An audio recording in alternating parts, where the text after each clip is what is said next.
Hello, guys. Welcome back to another episode of the Girls Lounge podcast with your hosts, Liz and KT.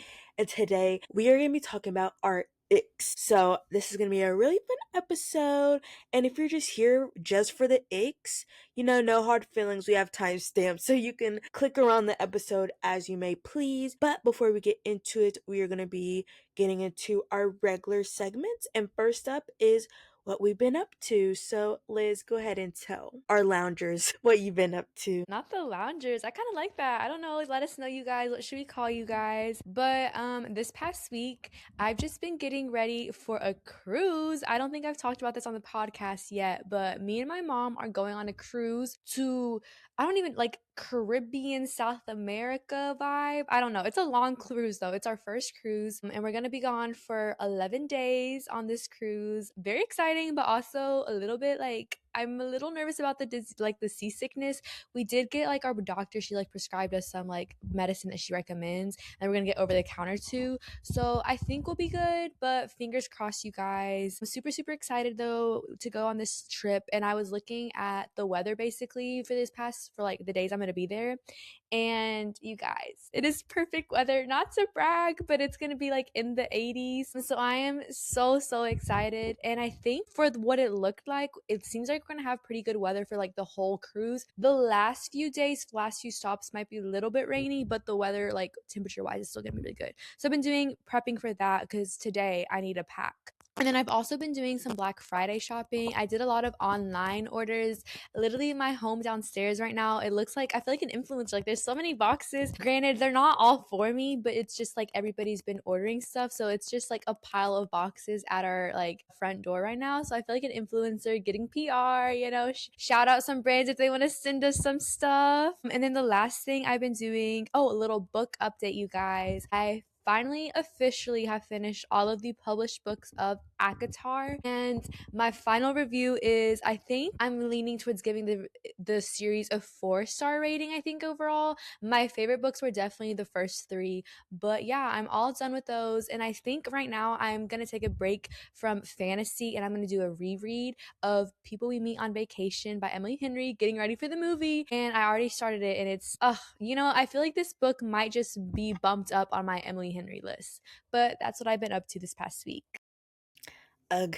The things I would do to be in warm weather in the next couple of days, but I'll just live vicariously through Elizabeth's updates if she has Wi-Fi. But what I've been up to, so currently, finals week is steadily approaching. So for my classes that don't have a final exam, we're kind of wrapping up with like our final presentations and projects and stuff. And so it's been a lot this week. I've had really late nights doing schoolwork like every day this past week.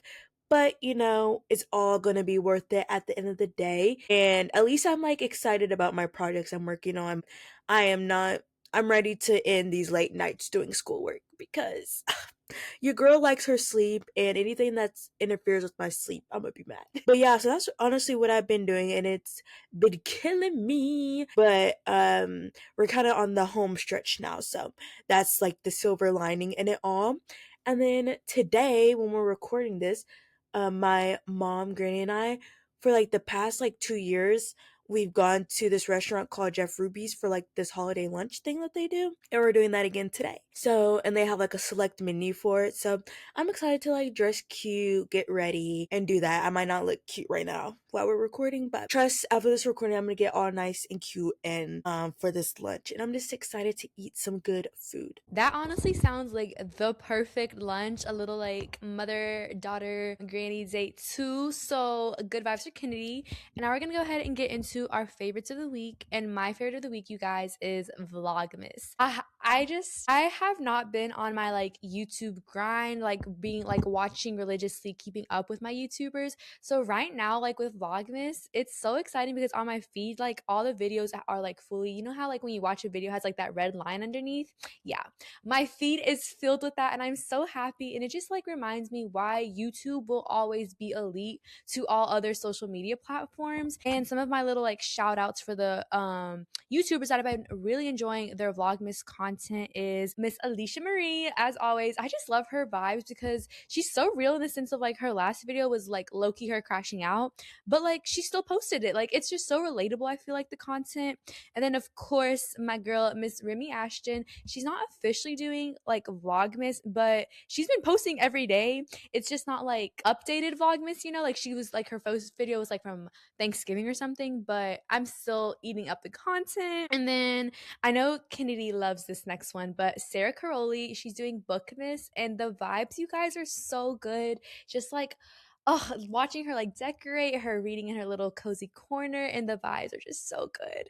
And then my last one that I've been watching a lot is Meredith Joy. I love Meredith's editing style, and she's just like very real. Like she's not doing like too much. Like, you know, I feel like she's such a homebody, which is something I can relate to. And I think that her and then Sarah have the cutest Vlogmas like intros. So little shout outs if you guys are looking for someone to watch during this Vlogmas season.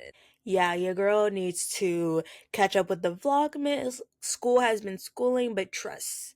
Over this weekend, I plan on catching up on some vlogmas. And then for my favorite of the week is being a fangirl. Recently, as we all know, per our last episode, Stranger Things Volume 1 of Season 5 came out. And you guys, I have been back, like, transported into, like, high school fangirl me in, like, 2019 or whatever, when, like, it and Stranger Things were kind of, like, coming out at the same time. You guys, like, just, like, the fan edits, the interviews, and, like, all the content. I'm like, wow. I feel like a kid again.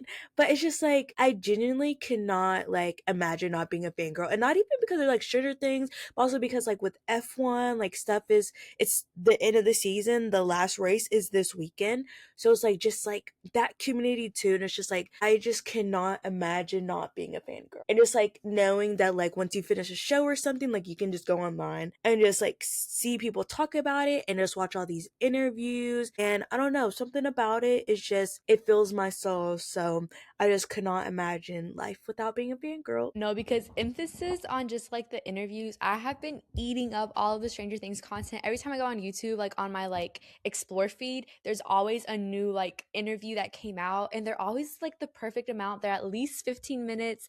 And I just love seeing the cast like truly be themselves, because at the end of the day, like this cast is like basically our age, you know, like they kind of like grew up with us, you know, so it's really cool seeing them just like interact. And the vibes are so good, you guys, on YouTube right now. Yeah, and I feel like there's nothing better finding actors that you love that are the same age as you. It just hits different. Like, of course, you know, we love our Timothy Chalamet's, blah, blah, blah, but like, knowing like the Stranger Things cast are like our age and they have like our humor, like, they understand, like, it just hits so different. Yes, the relatableness of it. And then also, just side note, the edits are so good. I don't know, like the editors, the girlies, whoever is back there making these edits specifically for Stranger Things, they know what they are doing.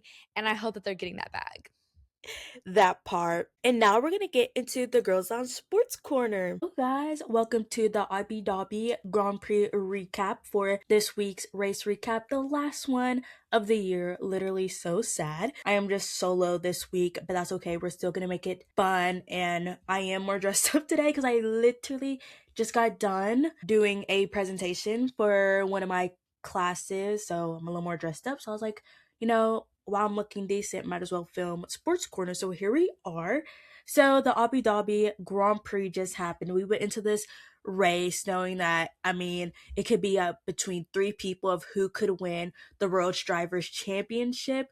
It was between Oscar, Max, and Lando, and Lando pulled through. I feel like that's the only thing I want to talk about this race, or this race weekend. I know going into the weekend, I was a little nervous because I feel like Qatar was a little shaky, but you know, I felt like practices, Lando looked strong, and then quali, I was a little nervous because because Lando he qualified second place, second place, and you know, Max still pulled out pole position, and Oscar was right there, and I was like, at the time I didn't like know necessarily the math of like where Lando would have to land to like still win the championship. And so I was a little nervous going into the race, but it did seem like, you know, maybe he could have a good start, but then people on TikTok made me nervous because they're like, Lando has never won from second place before. I can neither confirm nor deny that comment because I'm not looking back at past data, but that's what was said and that made me a little nervous. So going into the race weekend or going into the actual race day, I was just super nervous. So starting the race, and then we all know Oscar, I mean, he got to business quickly and overtook Lando. And I feel like a lot of people, I feel like there might be some contention whether that was like a team move or an Oscar move. And I purely think that was a Oscar move. He wanted to do what's best for himself. And I'm just glad that, Lando just needed to get like be on the podium in order to get the drivers championship. So very happy about that. But Oscar made the move. It was, I mean, very clean. I mean, Lando didn't try to fight him. So I was very happy about like that it was very clean and smooth. And honestly, it worked out in Lando's favor, whether Oscar realized it or not, because Oscar could put the pressure on Max. He didn't really, because Max built kind of a big gap. And so it seemed like the only threat was really Charles. But in that Ferrari, I feel like this is a common theme for Ferrari. Like they kind of like closer and closer, but then they just kind of like fall off. So that was kind of made me a bit nervy. And then we all know about the Yuki and Max, or not Max, and Lando moment. I didn't know how that was gonna go because Lando did, overtake him on the track, but like technically, Yuki, in the eyes of a lot of people, kind of pushed him off the track. And in Formula One, if you don't know, like when you make a move, like you can only make a move once. Like you can't weave around the track. And you can see in the footage Yuki like weaving, and you cannot do that. So I'm glad like the stewards saw that, acknowledged it, and acted upon that and gave Yuki a penalty. I was a little nervous they were going to give Lando a penalty, but I don't think it would have made necessarily a big difference to whether he won the championship or not. It probably would have stressed some people out, but I don't think it would have made a huge difference. And so they did penalize Yuki for that. I know some people were like, Red Bull can't do that, blah, blah, blah. I'm like, literally, yes, they can. Like that, I feel like that's kind of like the point when you're in that type of situation, is to help your other driver out using the other teammate. Like Formula One is not just an individual sport, but it's also a team sport. Dare I say it's a team sport before it's an individual sport? That might be a hot take, but I know just that whole move and all that has a little bit of some controversial opinions on it. But Lando, like I said, did not get penalized, which as a Lando fan, I was very happy about that. And then we just easily saw, Lando winning by getting P3, and I was very happy. I was not expecting to cry, but it was just like so sweet just thinking about like how all these drivers, like this is their dream to be world champion, and just thinking about like they're all just little kids at heart that just loved karting and then worked their way up with all their hard work to be in Formula One and just to dominate like that, and with the team that he's been with for his whole career. It was just so sweet, and just seeing like everyone congratulate him. I was like tearing up, but then once he like went to his mom, I was crying. And then him and his girlfriend Maggie, I believe it's how it's pronounced, that was just so beautiful. I was really just like tearing. It was just so sweet because I'm sure being someone's significant other, like you really see them in like, their low moments, their high moments. Just for like his family and his significant other is probably such a beautiful moment. And I also cried when Lando's dad and mom also hugged Oscar. It was just like so sad because I know Oscar, while he's probably happy for Lando, he's a competitor at the end of the day, and I know he's like beating himself up about it, all the times he could have gotten more points but didn't, and just how he didn't even like win the race. He was so close, but that just didn't happen. But I truly believe Oscar is a future multiple like WDC champion winner in the future. Like I can see that in him. So I think he has a beautiful career ahead of him. And I think Oscar and Lando both had some incredible drives this season, and just an incredible season at a credible season overall. I'm sorry about that. And I don't know, I think they should be proud. I mean, they're bringing McLaren back to the top, and I feel like just that whole beautiful story of them just like putting in the work. Lando, especially just because he's been there the longest, to bring McLaren back to the top is just so inspiring. And I fear that's going to be Williams in a couple of years. So that's going to be very exciting. to witness. But yeah, I'm just very happy for Lando, just seeing all the drivers congratulate him. Like, it's his first World Drivers' Championship, so just so sweet. So very happy for Lando and the whole team. And I do think Lando is just, he's just such, like, I don't know, he's the driver that like was my first like driver that, like, I guess you can say, not to be like cringy inside, but that like I chose to become a fan of for Formula One, because I don't know if I talked about this before, but me and Liz, I would say, both got into Formula One because we saw TikToks of Charles Leclerc, and then that led me personally to watch the Drive to Survive show. Absolutely ate it up. And then during that show, I got introduced to like everyone else that I had no idea existed.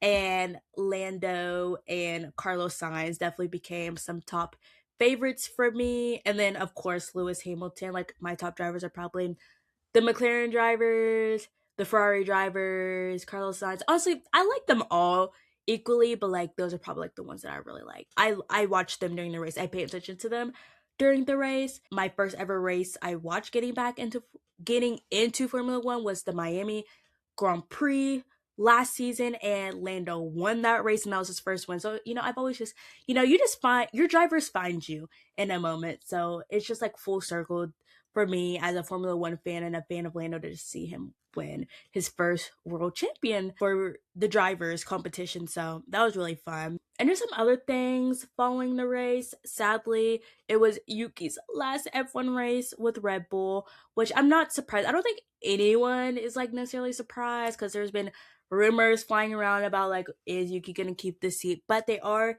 keeping him around as a reserve driver, so that's like fun, I guess. I feel like they're keeping him around just in case Max leaves, because I know Max has been vocal about like, if I don't like the new regulations, like, I'm out here. Like, he said his contract is until 2028, I believe, but he has the wiggle room to like leave early if he wanted to. So I feel like they might be keeping Yuki for like a backup just in case. But I don't know. I feel like Red Bull has bigger issues than like the second driver. I feel like it's probably like a car issue and maybe some internal management stuff. But I feel like with Christian Horner leaving and now Helmut Marko, which I know everyone's very happy about, some things, there might be some more harmony in the Red Bull headquarters that can hopefully translate to better on track performance. And as a Ferrari fan, I'm a McLaren and Ferrari fan, if you didn't know, very, very tough season, but I have high hopes that they will come back stronger and better than ever next season. I just really want to see Lewis Hamilton do his thing. I hate hearing him beat himself up, but it's just like, don't do that. Please don't do that. And one last like fun little tidbit is this was the last race with DRS, and the last person to ever use the DRS button was Mr. Kimi Antonelli himself, which is just, so sad. I feel like it just like makes sense that it was Kimi. But that's all about my thoughts about the race weekend, just off the top of my head. Very, very exciting last race, very emotional, full of tears from myself and other McLaren slash Lando fans and Lando's personal people that actually know him. But yeah, lots of tears around, and I'm just so excited for next season already. But I think it's good for everyone, the drivers and the fans, to get a little break from Formula One. But now we're gonna get into our F1 fantasy recap. So if you heard our drivers last week, you already know I did not win this. I did it, and I can say this because Liz isn't here, y'all. She's not even a McLaren fan, and she got the McLaren lineup. I said, oh yeah, there's no way. No matter who I get, I am not, coming back. So I had Esteban Ocon and Fernando Alonso for this race, and I gained 8 and 6 points from them, which leads my total to 248 points from F1 Fantasy this season. And Liz had Oscar and Lando, and she got 18 points, 15 points, and 3 points, which makes her to 272 points. So her and Lando left this weekend being the champions, and I was a loser. JK. But yeah, so that was really fun doing F1 Fantasy. But comment down below or like DM the podcast Instagram like how we should do F1 fantasy in the future, because I found myself getting like not looking forward to like calculating it all up. I don't know, I feel like it kind of like took the fun out of it for me. So let me know like a easier, more fun format that I could do that's still like exciting for like you guys as listeners and would be fun for me and Elizabeth to do. But yeah, that is our final F1 race recap and F1 fantasy recap for the 2025 season. I hope you guys enjoyed this break from F1, and we will see you guys next season. And now we're gonna get into our pop culture. We actually have pop culture to talk about this week. It's gonna be more so like about us though. But Spotify Wrapped and Apple Replay recently came out, so I thought it would be fun to kind of talk about it in today's episode to kind of, you know, spice things up. I was honestly surprised Apple Wrap or Spotify Wrap came out this early. I feel like it usually comes out later in the month. I could be tripping, but regardless, I am very happy. Okay, so first what Spotify told me was the amount of minutes I listened, like podcast slash music, and don't judge me guys, it was 57,935.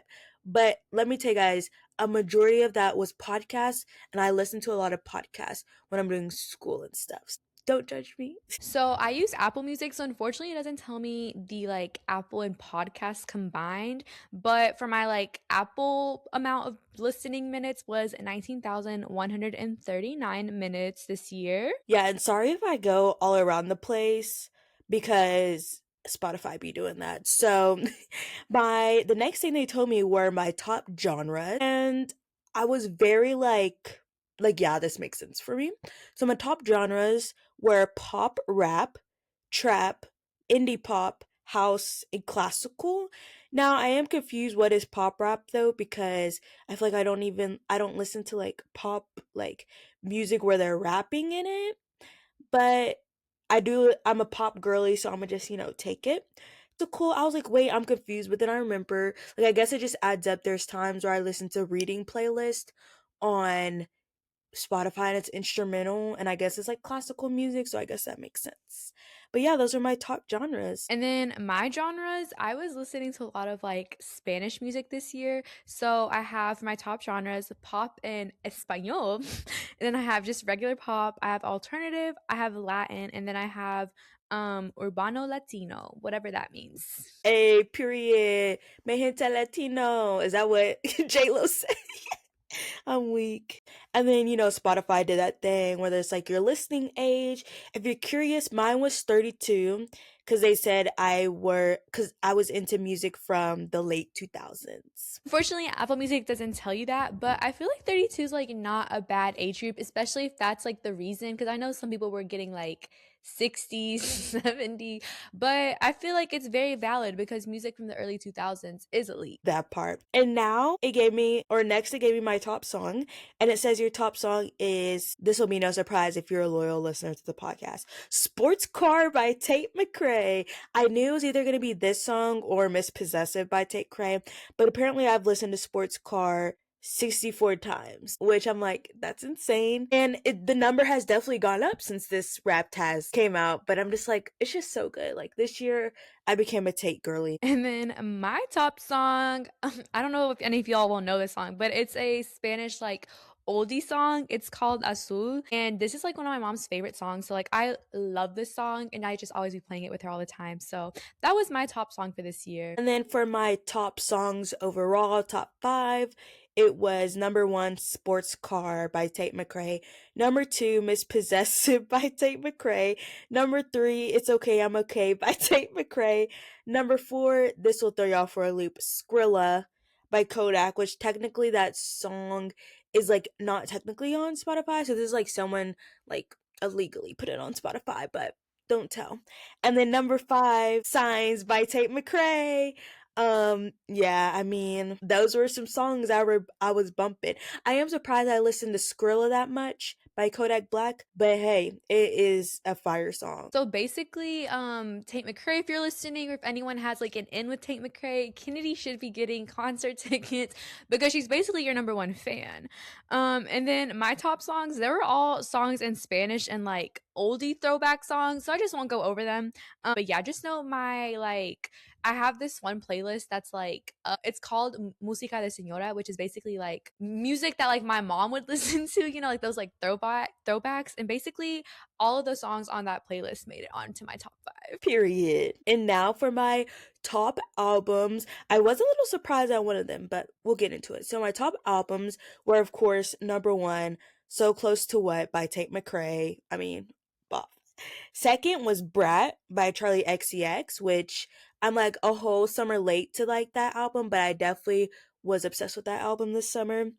Third is Man's Best Friend by Sabrina Carpenter, which I'm surprised some songs from that album didn't make it to my top songs. And then fourth was The Life of a Showgirl by Taylor Swift. And then fifth, Sour by Olivia Rodrigo.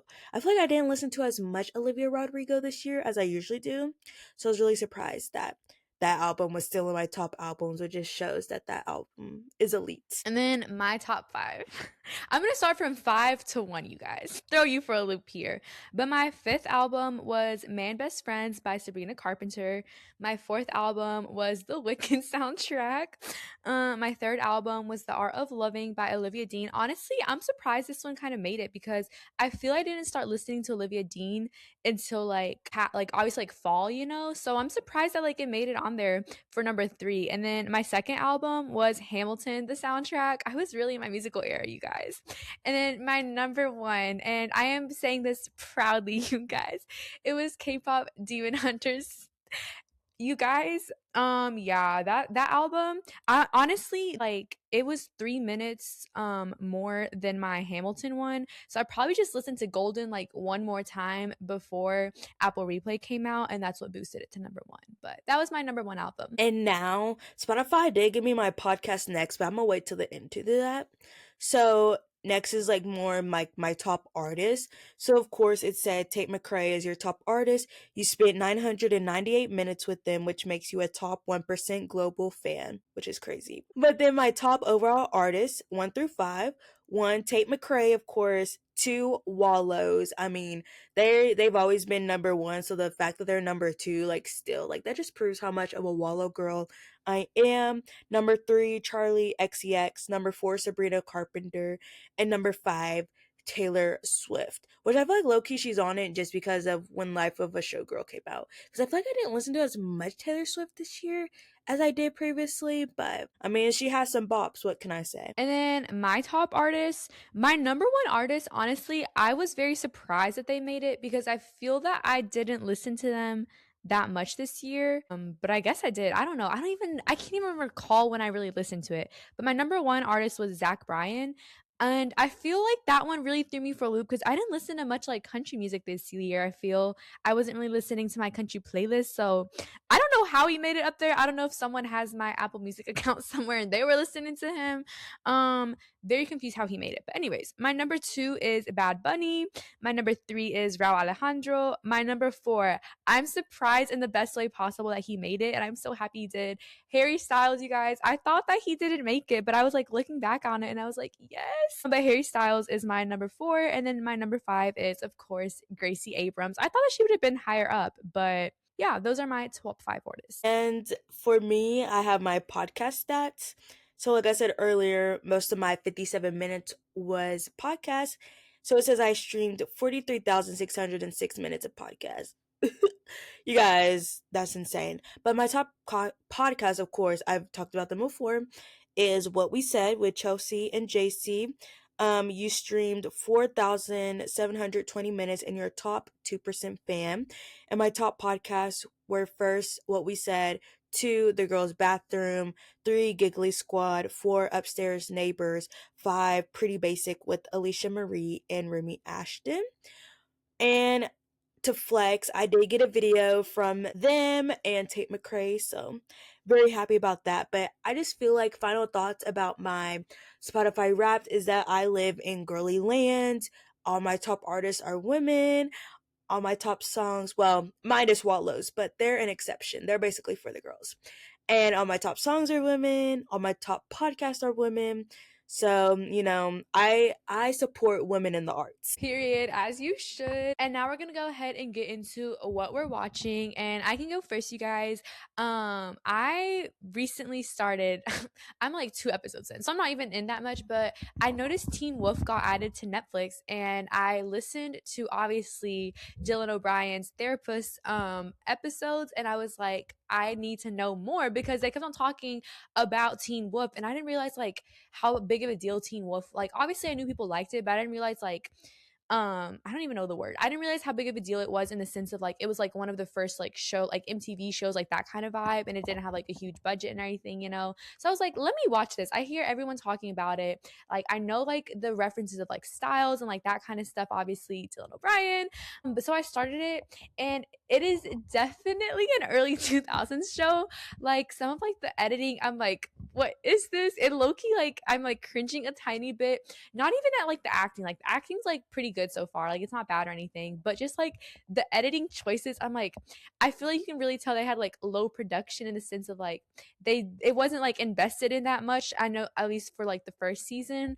But yeah, I'm gonna watch it. We'll see how far I make it. I think that I can look past the editing of it, and I'm gonna keep on watching because I'm in and I gotta see what happens. I gotta see what the hype's about, you guys. So I've just been watching Teen Wolf. Yes, Teen Wolf. I remember I watched like a couple episodes of season 1 in like middle school or high school, but I was mostly a fanfic reader of that show with some styles. So, mwah, chef's kiss. I swear one of the best fanfics I've ever read was a Teen Wolf one. Anyways, what I've been watching, I just watched the Secret Lives of Mormon Wives season 3 reunion recently, and it was only an hour. It was not long enough at all. I feel like we didn't get anything, like any type of answers, closure.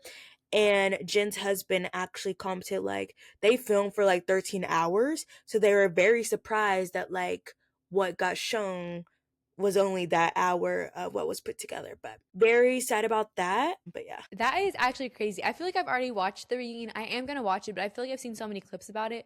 But for it to be 13 hours long of filming, yeah, I at least a minimum of 2 hours, especially like just because of the clips I've seen. I feel like there wasn't, correct me if I'm wrong. I feel like there wasn't much like conversation because at least the clips I've seen, there was a lot of like arguing back and forth between them. So I'm like, for it only to be an hour, you guys. Yeah, it was a lot of arguing with like no resolution. But I would just say this one thing because I feel like there are like little bits of the reunion that I feel like I haven't seen circling on TikTok, and I feel like Liz should watch those for the first time. But the main thing that really had me mad, which I talked about with Elizabeth, is just Demi's whole attitude, and just the one part I was like, I literally would have punched Demi in the throat. Is when she was like, her and Jen were arguing, and Zach was, standing up for his wife, and he was like, "That's my wife you're talking to. Talk respectfully." And Demi was like, "I'll talk to her however I think she deserves to be talked to." And I was like, I'm like, "Who do you think you are?" That was like one of the rudest things someone could ever say. And I was like, she deserved to get slapped for that. Like, I think why she's acting that way is because like she's never been like punched in the face before, and I think that might need to happen. She didn't get whooped enough when she was a child. It obviously shows. That part. But yeah, that's my main takeaway from the reunion. And now we're gonna go ahead and get into our song of the week. And then my song of the week this week, oh my gosh, is Pictures of Girls by Wallows. This is obviously like an OG Wallows song, and it's so good. That whole album, elite. So here's my favorite part for you guys. Like I just the vocals of Wallows and then the instruments are so good. And my song of the week is Cocoon by Dayglow. Fun fact, I discovered this song when I was shopping in Dick's Sporting Goods, and I was like, wait, the song is really good. And so I Shazammed it, and I've been listening to it ever since. So I'll play like my favorite part. So yeah, it's like your classic like pop rock song, and I love it. And without further ado, you guys, we're going to go ahead and get into the topic of this episode, which is our icks. I think we try to be like kind of like more niche with these and not be like so like with the common icks and everything, because I feel we all do have common icks in general. So we try to be a little bit more niche with them. So hopefully we succeeded, but these are just like all over the place. There's no specific category or anything. So we're just going to go as usual, one by one, and prepare for some ranting, I feel like, because if these are obviously our icks, we feel very passionately about. So, my first ick is people who like really care about soft launching their boyfriend, but you don't have a following. Like, I promise you, no one cares that much. Like, I understand, like, soft launching, like, in like a regular sense, but there are people that like genuinely will like plan out and are like, oh no, like it's only gonna be this type of picture. Like, I have a whole Pinterest board filled of ideas, and like it's just very like planned out and stuff. But it's like, girl, you have 300 followers on Instagram. I promise you, no one cares that much. Like, I promise you. And like, that's coming from someone who lives in a small town. Like, okay, people might be like, oh, she has a boyfriend, but like, it's not like you're gonna be talking to town or anything. It's just like really icky. It's like, girl, people don't care that much. Like, don't get me wrong, I love a good soft launch moment, but it just like hits only, I feel like, when you have a following, like when it's an influencer, like you're just like putting the pieces together, and like the crazy people that are able to like tell by the hand and everything, but like your small town, like Kennedy said, it's like, I mean, I feel like we'll text on our group chat, be like, oh, someone got a boyfriend, but that's the extent of it, you guys. Yeah, I agree. It only hits when it's like an influencer or something because people actually care. But if you're just like a regular person, not saying that no one cares about you, but to be planning out a soft launch to a full extent as if an influencer would do is a bit icky. And then my next one, well, not my next one, my first one is long nails on guys. This is like just such an ick to me. And don't get me wrong, most of the time I feel like when I've seen this, their nails are like clean, like they're not dirty underneath or anything. So like I will give them that. But just something about a long nail on a guy, it just like icks me out. It just grosses me out. Even though they are like maintained, they do look like they be filing them, like, they be doing their thing, but I'm just like, why? Why do you need long nails? And I know some people like say that they use them for like work, like cutting boxes, and I feel like that just icks me out even more personally, because you don't got like a little like a knife, like you don't got something else. Why are you using your nails for that? Even a girl doesn't use her nails for like opening up like a package and everything. So just long nails on guys really ick me out. Like when I see them, I be side eye. I can't. I feel like that would be a deal breaker for me if I'm like talking to someone and they have long nails. We're done. We're over. We're done. Honestly, I was trying to think if I've ever seen a guy with long nails before, and I haven't, but I like created visuals in my head while you were talking, and I would have to agree. That is an ick. Like, just imagining them using their nails to like cut something. That is so icky. Exactly. Just thinking about it, I'm like getting like chills and like goosebumps in the worst way possibly. And then next is, this is kind of like a basic one, but this is kind of like 3-in-1 type deal. Know-it-alls, people who mansplain and use big words when not necessary. Like, you're actually the most annoying people ever. So I mean, know-it-alls, like, duh, we all hate know-it-alls, we all hate mansplainers, but I feel like using big words when not necessary could be a little controversial, because people could be like, oh, you're just hating because they might have a better vocabulary. But no, like, that's not the type of thing. I mean, when people use big words when they could have used a simple word, when it's talking about something that's very low stakes. Like, for example, like, I don't even know, like, you see this painting or something, and it's like, oh, that's a very beautiful painting. And I'm like, oh, this painting is so, like, I don't even know a big word for that. But just like, you guys know what I mean. It's just like, you could have just said that it's beautiful or pretty. And it, like, it's even more icky when it's like, they don't use that word, but they decided in that moment to like do that for like, I guess, to like show off or something. And it's like, like, I feel like they're trying to like show off in a way, but like, I hate that. And I feel like with that specifically too, it's always like words that don't even necessarily fit, but because they're like big words that nobody uses, no one's gonna correct them for like using the word. So I feel like that's what makes it even more icky, because it's like, why do you feel like you need to show that you're smart or something? Like, need to show that like you're more like, I don't even know. It's just like, ugh. And then just mansplaining in general, oh my gosh. forever an ick as a woman, but I also feel like the women who mansplain, they're even worse. They're even worse. That part, and it's like heavy on people won't correct them, and I'm just like, even though I might not know the big word, I know that like there was no use for it. And women who mansplain, like, you guys, I feel like that's the same energy as being a pick me. That part. And then my next one is also kind of a little bit basic, but it's chewing gum with your mouth open.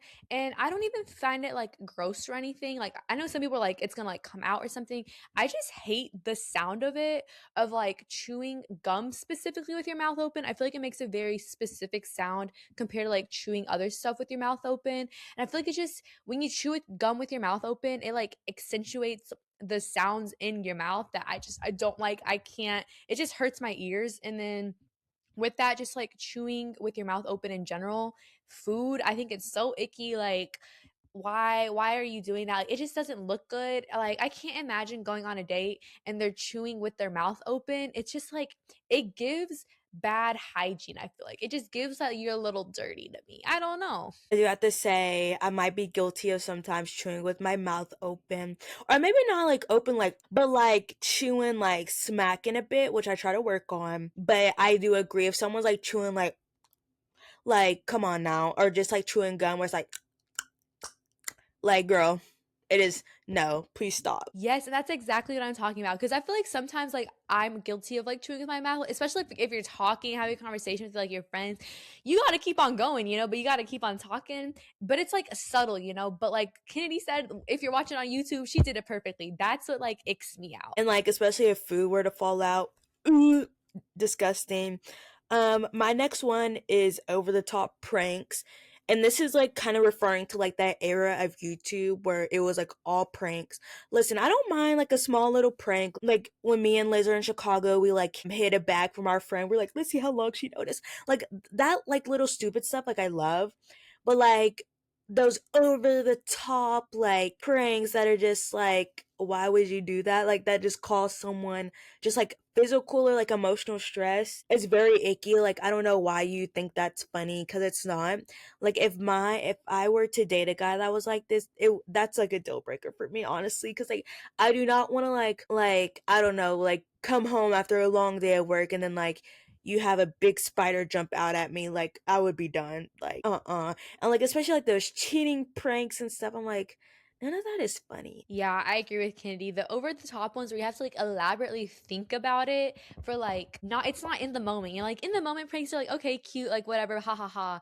But the ones that you're planning and you're like when they're buying stuff for the prank too and everything, yeah, no, I don't want to be living like that because it's not even funny. Like when you realize like the ha ha moment, it's not even a ha ha moment. It's just a side eye moment. Like why are you being this way? Why are you being childish? Right, and then I remember I was listening to something and they made a good point, and it's like, is it really a prank if it's only like funny to you? Like I feel like the person on the other end should be laughing too. So Lock it. And then my next one is clapping when a plane lands, specifically when it was a smooth flight. Like there was no turbulence, like you didn't have delays and everything. Like it was a normal flight. You got on, you left on time, and you're clapping when the plane lands. That just kind of I don't know. It's like I do understand though, because it's like whenever you're like you never know like the what ifs, but still, if there's no like actual like there was no delays, there was no turbulence, there was none of those moments. I just feel like it's you can celebrate in your head, you can celebrate silently. I don't know. to be honest, I don't think I've ever clapped when the plane lands. If I did, it was like, for a bit because everyone else is doing it. I remember I finished Wicked. I literally never clap after a movie, but literally the people started clapping. So I just started clapping for the bit of it all, because I'm like, you guys, it's not like we're at a screening or whatever, but people do what they want to do, I guess. But yeah, that definitely is something that's like, I don't get it, but I'm not gonna yuck their yam, I guess. I didn't even think of people clapping for movies. And when I watched Wicked 2, people were clapping. But I'm like, yeah. I feel like if it's a live performance, I'm like, yes, like they did it, they did their thing. But a movie, I feel like they have to do their thing. Like they have no other option but to do it right. That part, and imagine the person who's like does the movie, like projects it, they're like, oh, all these claps for me. But yeah, so my next one is bad hygiene slash live a dirty life. I mean, I feel like men for so long have just gotten away with being able to have bad hygiene, yet women have to like be the utmost pristine at all times. And I'm like, no. Like, trust, when I'm dating someone, if you don't have good hygiene, if you don't shower every day, like it's generally gonna be a no. Like, if you can't brush your teeth right, that's going to be a no, because that's just disgusting. Like, I feel like the amount of stories I just hear of women just getting with these guys who leave skid marks and have bad breath. I'm like, oh no. That is like my worst nightmare, especially because I'm a little bit of like a germaphobe. Like, I can't do bad smells. And then when it comes to live a dirty life, like, again, all these TikToks I see of like women who just like stay cleaning up after their husbands or boyfriends' messes. Whenever I move in with my man, I'm gonna be running a strict program. I'm going to be telling him from day one, I'm not your mother. I'm not going to be cleaning up after you. When it's time to clean the apartment, the house, we're going to be doing it together. You're going to learn how to clean properly if you don't already. I'm going to teach you once, and that's all. Okay? And it's like doing laundry. I'm not doing your laundry. Well, unless I'm feeling nice, but no. And just like, I feel like the biggest, you can really see how a man lives if you go over to his apartment for the first time, probably. And just know, if I see a dirty bathroom, you're done. See, I feel like there's things in life that you need to know how to do, and knowing how to properly clean a bathroom is one of them. Because what do you mean, like, you never clean your tub? You never get down there and you're scrubbing?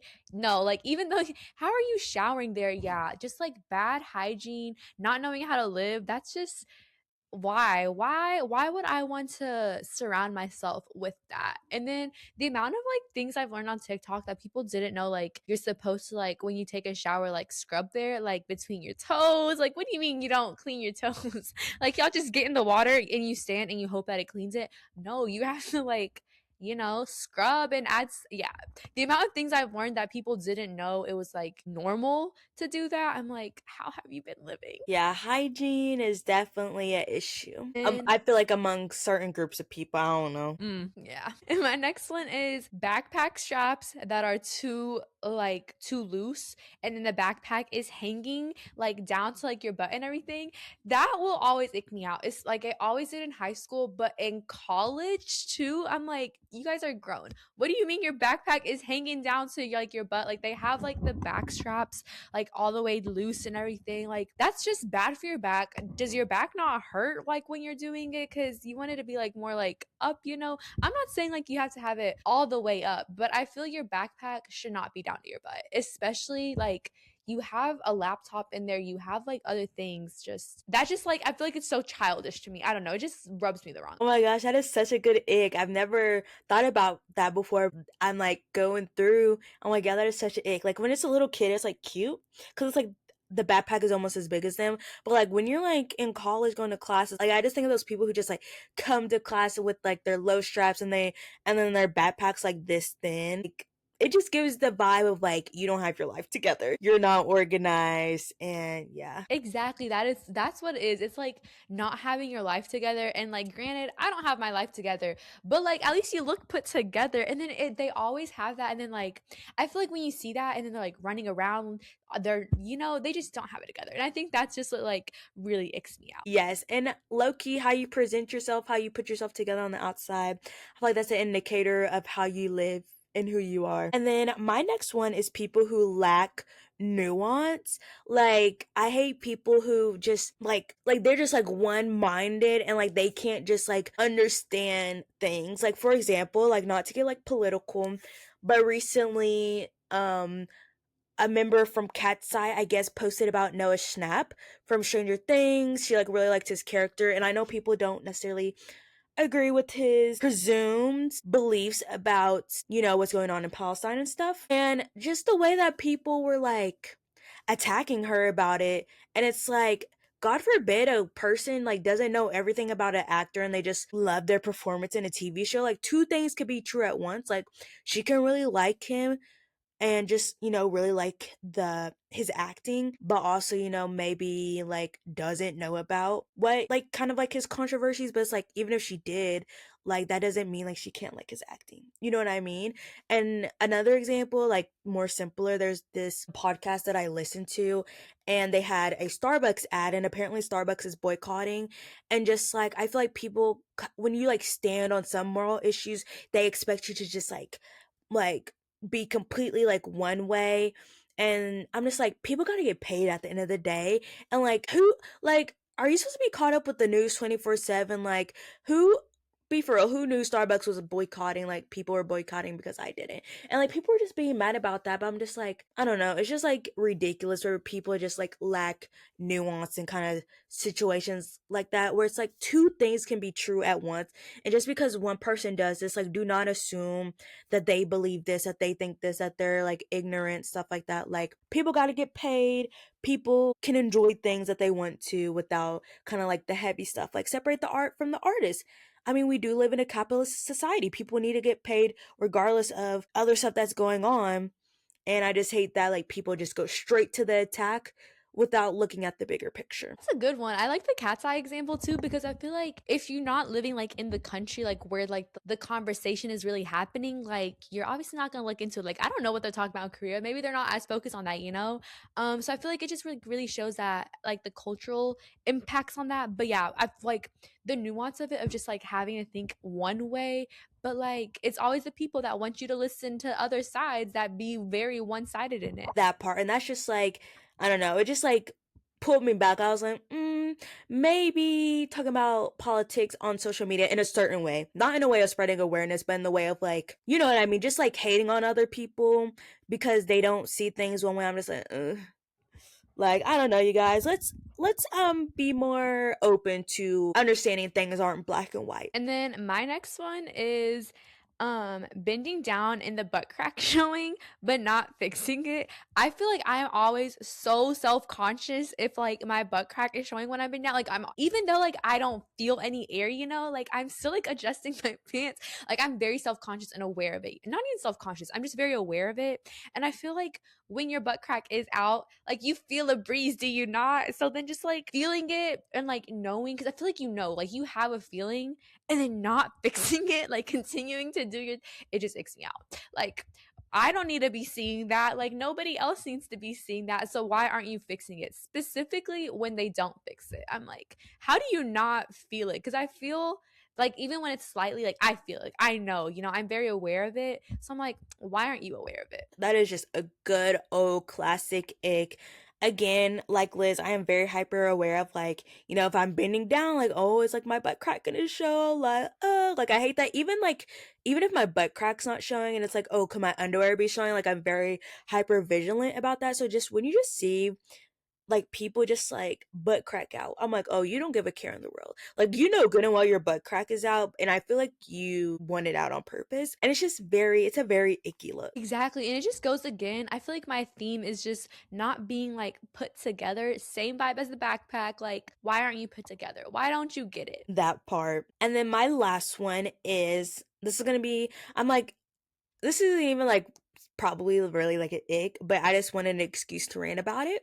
But people who use AAVE, which is African American vernacular something, when it gets popular on TikTok, and then they just call it like TikTok lingo, and then people use it, and you can tell it's not natural. It's like not even the issue of like them saying it necessarily, but more so like, again, like, I don't want to say appropriating black culture, but it's like coming from like, it almost seems like black culture sometimes has to be like, dumbed down in a way for them people to appreciate it, if that makes sense. For example, like unk has become a thing, but I'm like, that's been a thing in black culture, black lingo, and it's like, of course now you guys are using it. I don't know, it's just like when it's, I don't know how to like fully explain my thoughts, but I feel like if you're a person of color listening to this, you totally understand like people not appreciating your culture and stuff until like it gets on TikTok, you know what I mean?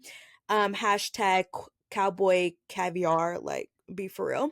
And just like and just little sayings, like especially like ciao, anyways, like stuff like that. Again, it's like not like a problem, but it's like it is a problem.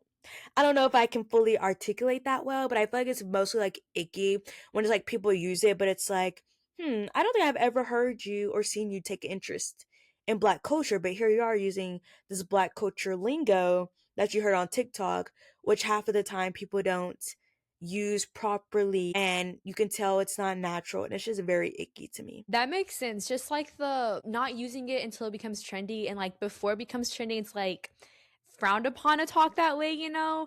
But when it becomes trendy, it's like perfectly okay to use it, you know? Like, make up your mind. Why can't we use it in general when like we've been using it for years? And then my next one is my last one, I guess, is wearing sunglasses inside, specifically if you're not like at a club. Because I know like it's a thing like at a club or like when you're out and like you're under the influence or anything to put on like some shades and just like adds to it, adds to the vibe and everything. Like I understand that, but like wearing sunglasses inside and like you're not under the influences under the influence in general or anything, it's just like why are you wearing them? Like why are you in the grocery store with your sunglasses on?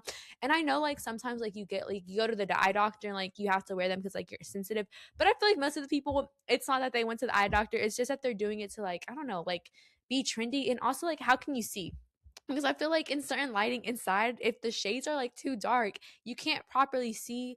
And I feel like they just do it to like look cool, but it's the opposite cool. It's like why just, I feel like all my icks, I'm just like why are you doing this? But yeah, just wearing sunglasses inside in general just icks me out. Can't lie. I feel like no matter what time of day, who it is, wearing sunglasses inside or just like with that out, like part of the outfit is always an ick to me.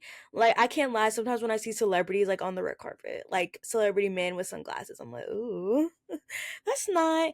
I mean, it's like some people is serving, like it's giving exactly what it needs to give, but some people I'm just like I get it because like they're getting cameras flash on them, but even sometimes people just like wear sunglasses at nighttime, part of their outfit. I'm like, that's so icky. I don't know. It's giving like you think you're all that in a bag of chips, but you're really not. I don't know. Like I can appreciate it in some settings, but like Liz said, like how can you even see? And I just like sometimes it just is, if you're wearing it as a fashion statement sometimes and it's nighttime, I'm just like, I don't get it. You know, honestly, like continuation, fashion statement sunglasses, I don't understand them. I truly don't understand them because I feel like sunglasses serve a purpose, you know, and that's like so you can see when it's like super bright outside.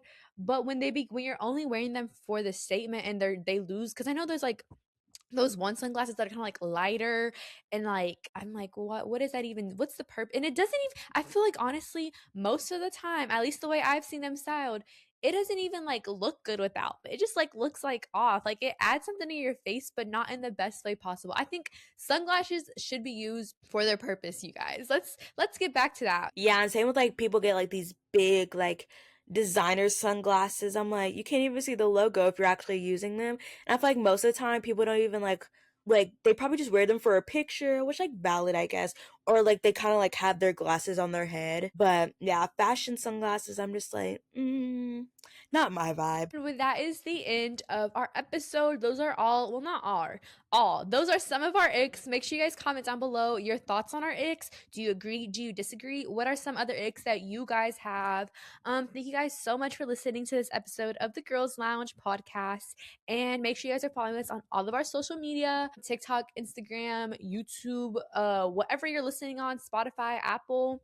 Like, comment, subscribe, give us a 5-star rating, you know, that helps us boost the podcast. But we'll see you guys next week. Bye. Bye. And one last thing, we did get our Spotify wrapped as creators. So we want to say thank you for listening.